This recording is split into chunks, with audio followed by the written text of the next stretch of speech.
जो आपको सुनना समझना है वो है यूजीसी के नए नॉर्म्स जो आए हैं, यूजीसी की जो नई गाइडलाइन आई, और आप ये समझिए कि इन गाइडलाइनों को आपको समझना है और इस पे जिस तरह का माहौल बन रहा है मैं उस पर आपको जागरूक करना चाहता हूं। कई बार मीडिया के साथी सवाल पूछते हैं, लेकिन सीमित सवाल पे सीमित जवाब देना पड़ता है, लेकिन विस्तृत रूप से मैं आपके सामने कई चीजें रखना चाहता हूं। पहली बात तो बहुत सारे ऐसे लोग उसका विरोध कर रहे हैं जिन्होंने उस गाइडलाइन को पढ़ा ही नहीं, जो सिर्फ इस आधार पे विरोध कर रहे हैं, जिनको लगता है कि वो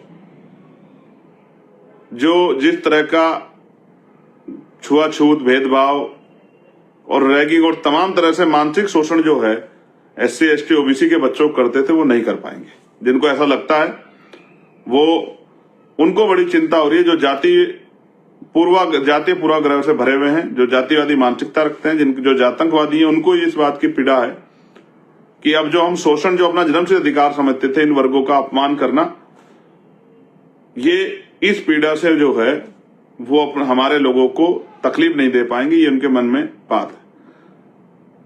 और मैं ये भी बताना चाहता हूं कि ये नॉर्म्स किसी के विरोध में नहीं है, क्योंकि डर उसे लगेगा जो अपराध करेगा। जो अपराध नहीं करेगा उसे किस बात के लिए डरना, उसको किससे डरना? जो अपराध करेगा उसको डर लगेगा, जो अपराध करने की सोच लेके बैठा उसको डर लगेगा, जो अपराध की सोच के साथ आगे बढ़ा उसको डर लगेगा। जो अपराध की सोच ही नहीं रख रहा है उसको किसी कानून से डरने की क्या जरूरत है? ये वो लोग डर रहे हैं जो लंबे समय से इस काम करते आ रहे हैं। आज उनको लगता है कि अगर ऐसा करेंगे तो उस पर कार्रवाई हो जाएगी। हालांकि बहुत कुछ होने वाला नहीं।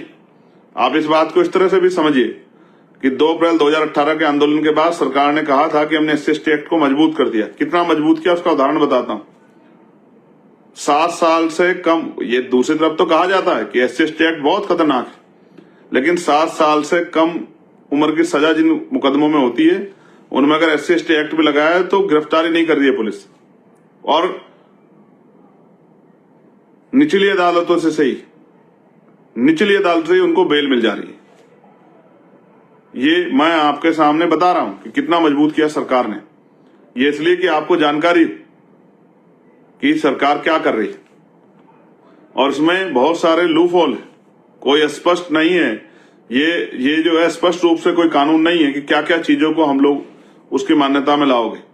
और इसमें आपने जोड़ दिया है आर्थिक रूप से कमजोर वर्गों के बच्चों को, दिव्यांग जन बच्चों को। तो आर्थिक रूप से कमजोर वर्ग के जो बच्चे हैं जिनका आप जिक्र करें, तो EWS के अकॉर्डिंग जो है अंडर में वो तो सारे स्वर्ण जाति के हैं। तो